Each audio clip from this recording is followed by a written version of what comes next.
cried, saying I deserved better, but I didn't know she'd already moved in with someone else. I still remember the exact way her voice cracked when she said it. "You deserve better than me," she whispered, tears slipping down her cheeks. Her hands trembled as she reached for mine. "You're too good for this. I don't want to hurt you anymore." I didn't understand. I just stood there, stunned, staring at her in my kitchen, the coffee we'd made minutes ago still steaming on the counter. The morning light fell softly through the window, making everything look so normal, so painfully, stupidly normal. And yet she was breaking everything. 4 years. We'd been together 4 years.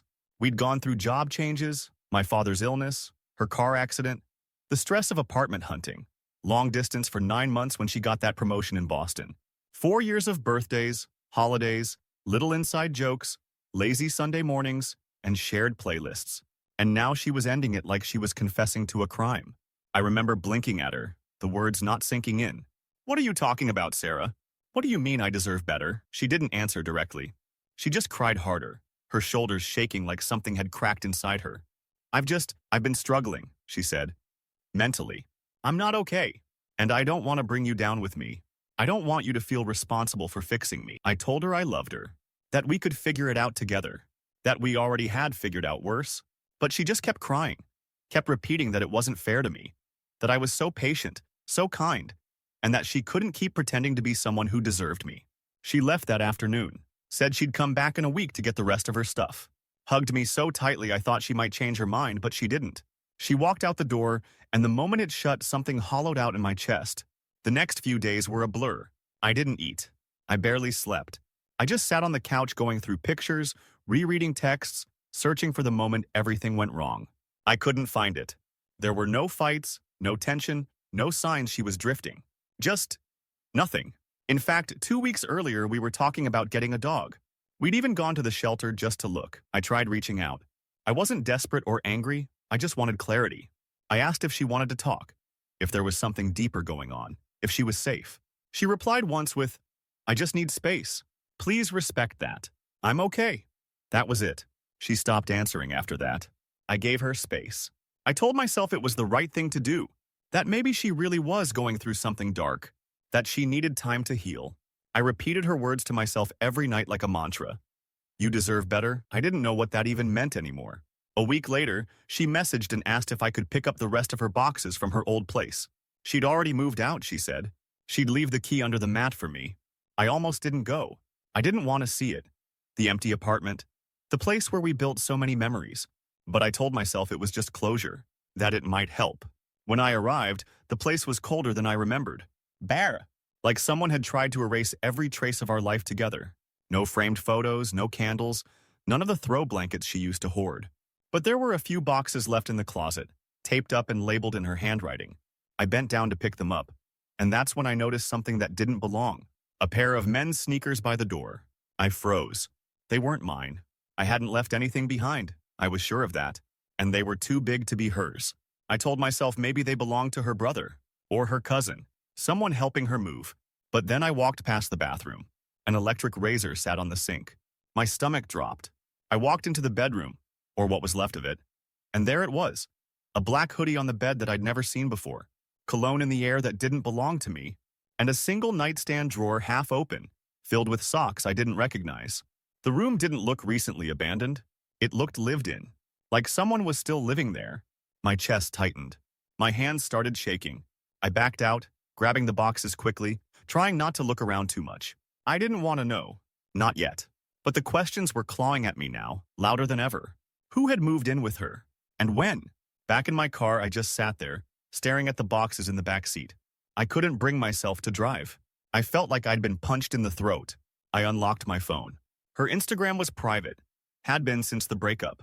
But I remembered something. A coworker of hers, Jordan, used to tag her in stories. I clicked his profile, heart pounding. I scrolled back through his highlights, random office parties and lunch outings. And there she was, laughing, sitting close to someone. A man I didn't recognize, arms slung around her casually, like it was the most normal thing in the world. I tapped the screen, heart racing. The timestamp? 9 days before she broke up with me. I stared at that timestamp like it was a bomb ticking down to the destruction of everything I thought I knew. 9 days before she left me crying in our kitchen. 9 days before she told me I deserved better. 9 days before she said she wasn't mentally okay and needed space to heal. 9 days before she made me feel guilty for trying to hold on to her. And there she was, leaning into some guy with that exact same smile she used to give me when we'd sit at the edge of the pier during sunset. That little head tilt, that spark in her eyes. I knew that look. I loved that look. And now it was being handed out to someone else. I zoomed in. He looked familiar. Vaguely. I dug through my memory and it hit me. Ben. He worked with her. I'd seen him at a couple of work events. I remember how she'd laugh a little too loud at his jokes. I remember asking her jokingly, "So what's Ben's deal?"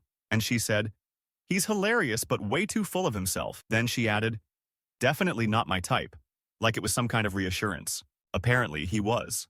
My hands were shaking as I kept scrolling, looking for more. And there it was. Another story. This time posted just 4 days before she ended things. It was blurry, taken in low light, probably a bar or a restaurant. A group photo. He had his arm around her again. She looked comfortable, happy. The caption said, "Power couple energy," with a winking emoji. I felt sick. I don't remember driving home. I don't remember carrying her boxes up the stairs. I just remember sitting on the floor of my apartment staring at them, heart pounding in my ears like war drums. That night I didn't sleep. I kept going over every conversation we'd had in those final weeks. The nights she said she was staying late for inventory or quarter-end stuff. The way she'd flinch if I walked past her phone too quickly. How she suddenly stopped saying, "I love you" first. All of it was there. I just hadn't seen it because I trusted her. Because I loved her. But the part that hurt the most, the part that still scrapes raw inside me, was how she'd cried while leaving me. Like she was the victim. Like she was doing this out of compassion.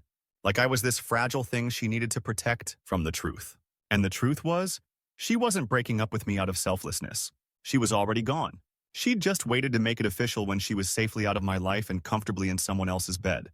2 days later, I got a text from our mutual friend Olivia. She hadn't said much since the breakup. Just a "sorry to hear that" and some vague check-ins. But this time, she messaged something that twisted the knife even deeper. "Hey, this might be none of my business, but I thought you should know. Sarah and Ben are kind of official now. Don't ask how I know. Just take care of yourself, okay?" I stared at that message for a long time before replying. "How long has it been going on?" She waited. I could see the dots typing. Then they stopped. Then started again. Finally, "They were hanging out a lot before you guys broke up." I didn't ask questions. I didn't want to get involved. But, yeah. "Sorry, Alex." I asked if Sarah had told anyone about what happened. Olivia said Sarah had described the breakup as mutual, that she was struggling with emotional baggage, and I was being supportive and understanding about needing time apart. Mutual. Time apart. I laughed. Actually laughed. That bitter kind of laughter that comes when everything inside you is breaking apart, but your body doesn't know what else to do. The next morning, I went back to her old apartment. I knew it was stupid. I didn't even knock. I just walked up to the building, stood at the bottom of the stairs, and looked up at the second floor.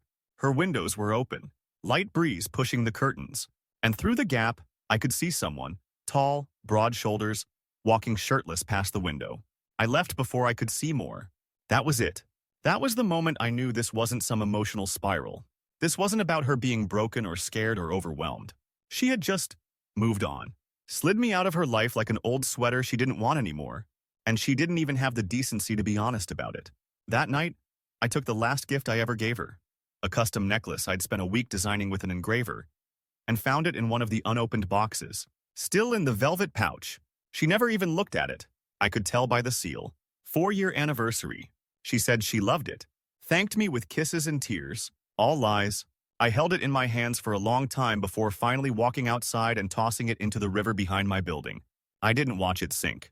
I just turned around and went back inside. And for the first time in weeks, I cried. But not because I missed her. Because I'd finally realized she never really missed me. Days blurred after that. I functioned like a machine.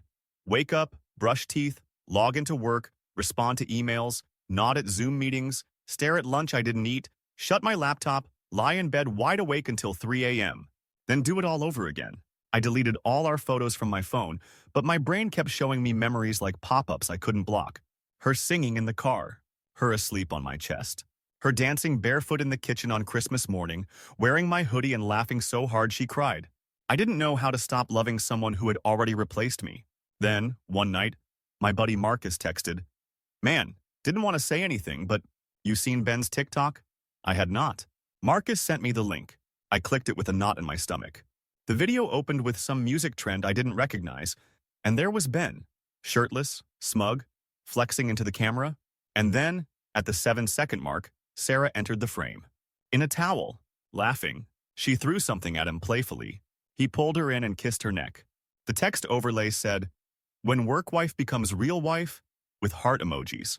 Posted 3 days ago, but I looked at her hair. It was blonde. Not the dark brunette shade she dyed it after we broke up, meaning the video had been filmed weeks before. I watched it again, and again. Work wife. So it was him all along. The overtime. The sudden bursts of guilt. The late-night messages she'd smile at then lock her phone. The weird way she'd shift when I mentioned office happy hours. Everything fell into place. Every puzzle piece she'd shoved under the rug now clicked perfectly into a picture I never wanted to see. I almost threw my phone. But instead, I did something worse. I opened my laptop and pulled up the old shared photo drive we'd used to dump vacation pics into. She probably forgot it still existed. I hadn't touched it since our trip to Colorado, but maybe, just maybe, she'd backed up something else there. I clicked through folders, trying to avoid looking directly at the happy memories. Then I saw a new folder, titled simply, Misc, Curious, or maybe just Self-Destructive. I opened it. There were 3 photos. One was a mirror selfie of her in our old bathroom, with a caption, "Date night nerves." Timestamp, 2 weeks before our breakup. The second, a blurry pic of wine glasses clinking. 2 hands, one with red nail polish. Herren. The other, definitely not mine. The third, a photo of a moving truck. Big red letters on the side. Aero Relocation Services. The caption, new chapter, time-stamped. 3 days before she broke up with me. 3 days. She was already moving in with him before she even told me we were done. I don't know how long I sat there staring. But when I finally moved, I stood up, walked to the bathroom, and threw cold water on my face. I stared at myself in the mirror, jaw clenched so tight it hurt. This wasn't just heartbreak anymore. It was betrayal. Manipulation. Lies so layered she made me feel grateful that she left me. The next day, I called Olivia. I needed answers. Or maybe I just needed someone to say it wasn't all in my head. She picked up sounding cautious. "Hey, you okay?" I skipped the pleasantries. "How long has it been going on?" Silence. "Please don't lie to me, Liv. Just tell me." She exhaled slowly. "I don't know everything, but I know they were close for a while. Flirty. It got physical maybe a few weeks before the breakup. Maybe more. Sarah didn't tell me outright, but you know how she is. Always pretending like she's the victim. She said she didn't want to hurt me." Olivia snorted bitterly.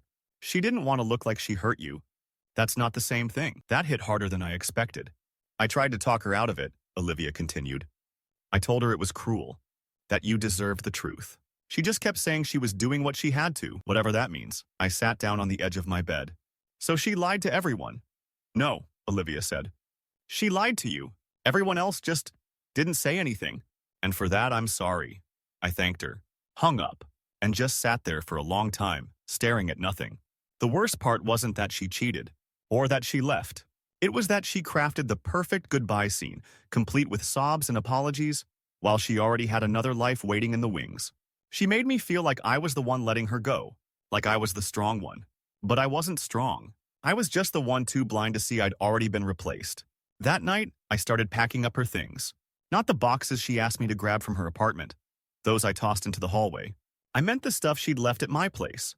The old hoodie, her spare toothbrush, her favorite tea, every note she ever wrote me. I packed it all in a garbage bag and drove it to her new building. I didn't knock. I just left it on the doorstep. No note, no closure. She'd made her choice. And now, I was making mine. I wish I could say that dropping off her stuff brought some sense of closure. It didn't. It just left a hollow kind of ache in my chest, like I'd ripped out something infected, but the wound was still wide open. I spent the next few weeks trying to rebuild myself from the ashes of what she left behind. I deleted her number, blocked her socials, scrubbed every photo, memory, playlist, password, anything that had her fingerprints on it. But memories don't delete themselves. They creep in when the world goes quiet. I'd be walking home from the store and hear a song she loved, and suddenly I was back in her car, windows down, her hand on my thigh, singing every word like she wrote it. I'd open a cabinet and find her mug, the one with the stupid llama on it that said, "Spit happens," and my breath would catch in my throat. But I didn't reach out. I refused to. One night, I got a message request on Instagram. The name made my stomach turn. Ben. I stared at it for a while before opening it. Just one line. Yo, just wanted to say sorry if things got messy. Hope you're doing good, man. No punctuation. No sincerity. Just that fake, casual tone of someone who knows they did something wrong but thinks a shrug counts as an apology. I didn't reply. What was I supposed to say? No worries, bro. Thanks for stealing my girlfriend and gaslighting me into thinking I was the problem? I left him on red. The next morning, he'd unsent the message. Coward. A week later, I ran into Sarah's mom at a bookstore. Of all places. She didn't see me at first, but when she did, her face softened with something between guilt and pity. Alex, she said, setting down a book and walking over. How are you? I nodded. I'm good. She hesitated. I just want you to know, I never agreed with how she handled things. I blinked. You knew? She sighed. She told me after. Not everything, but enough. I told her she owed you honesty. She didn't listen. That hurt more than I expected. Did she say why? Her mother looked around, then said quietly, she said she didn't want you to hate her, that you were the kindest person she'd ever known. And she couldn't face ruining that. She ruined it anyway. I know, she said gently. And I'm sorry. We talked for a few more minutes. She asked about my job, my family. She said she hoped I'd find someone who appreciated me fully. The words felt like salt on a bruise. That night, I went home and finally let myself fall apart. I cried like I hadn't in years.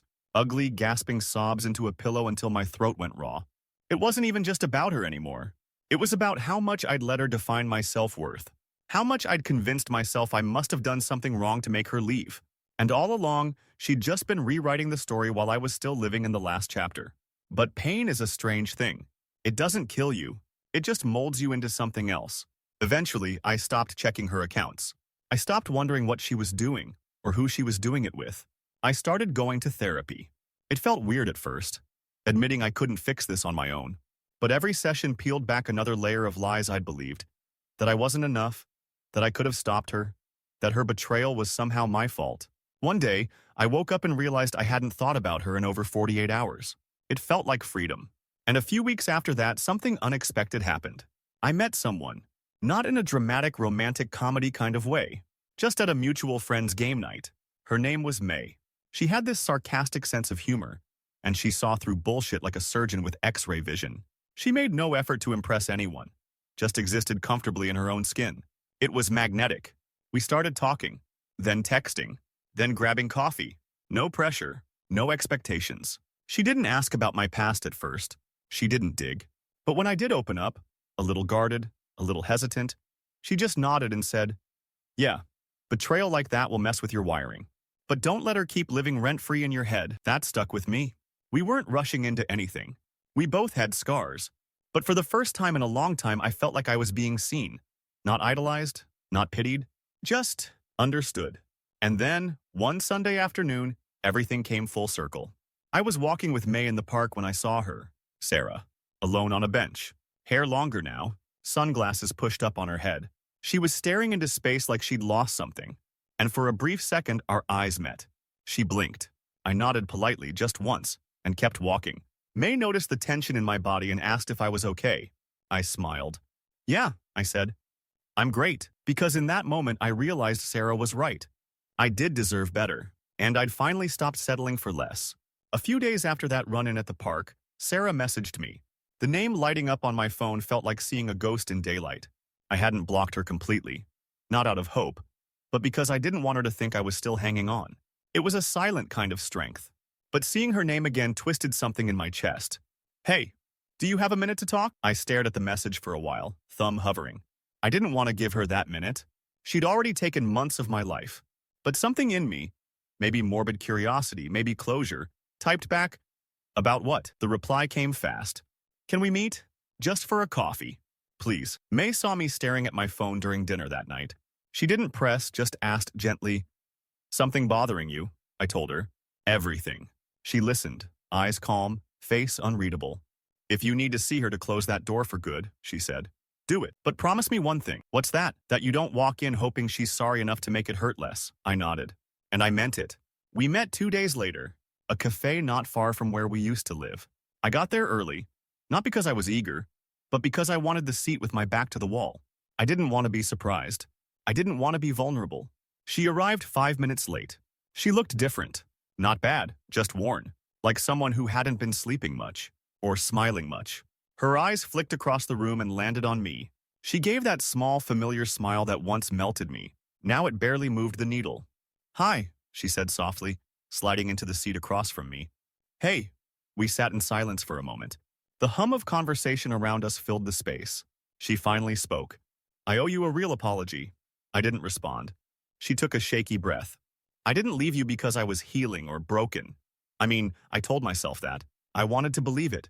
But the truth is, I was already gone before I left." I said nothing. Just watched her struggle to speak the words I already knew. "I thought Ben was what I wanted," she continued. "It felt exciting, new. I told myself we were just co-workers, that it didn't mean anything. But it did. And I should have ended things with you the moment it started feeling like more. I didn't because I'm a coward. Still, I didn't speak. I didn't want to be the villain," she said, voice cracking. "I wanted to leave in a way that didn't destroy you. I thought if I cried enough, if I made it sound like I was protecting you, it wouldn't be as bad." "That wasn't kindness," I said finally. "That was manipulation." She flinched. "I know." I leaned back, arms crossed. "So why now?" She looked down at her coffee. Stirred it, though it had already gone cold. "Because Ben left, 2 months ago, said he needed space, then ghosted me. And suddenly, I couldn't pretend anymore. I started looking back and realized I blew up something real for something temporary. There it was. The real reason. Regret. Not for what she did, but for what it cost her.